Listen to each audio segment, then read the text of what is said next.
Naman nga muli ngayon, especially ng fans ng SB19 na 18, ang nasabi nga pong naging topic nila Dina Vonnie B sa kanyang YouTube.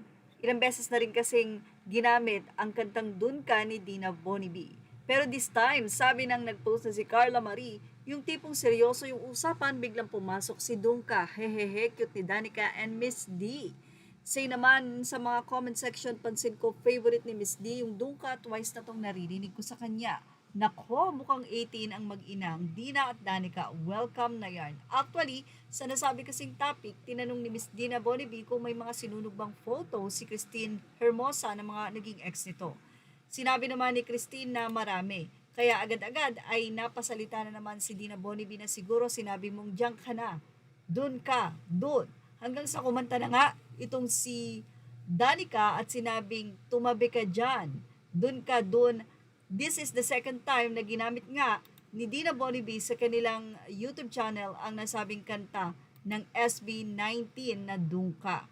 Kaya naman ang mga fans ng SB19 na 18 ay tuwang-tuwa sa mag-iina dahil na din sa tila alam nila ang mga kanta ng SB19. Na ibig sabihin nito ay naririnig nila or talagang posibleng pinakikinggan nila. Well, sabi nga ng mga fans, 18 si Ma'am D, hahaha, naging Dun Ka, ang cute, ay 18 din sila.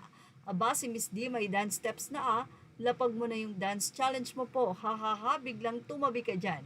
Pwede na talagang pang-expression si Dun Ka. Cute, alam nila yung kanta at kilala nila ang SB19. Well, hindi lang naman kasi dito sa Pilipinas kilala ang SB19, pati na rin sa ibang bansa.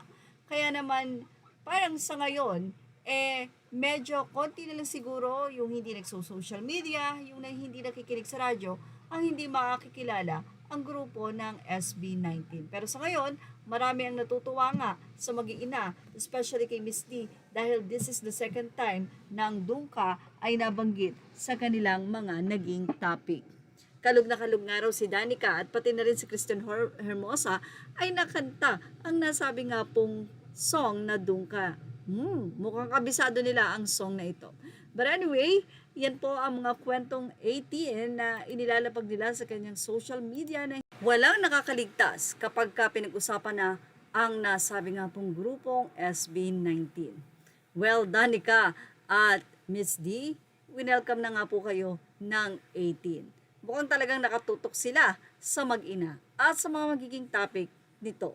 Well, yan ang ating Showbiz Snap update. Images are all credit to the rightful owners. Thank you for watching Showbiz Now.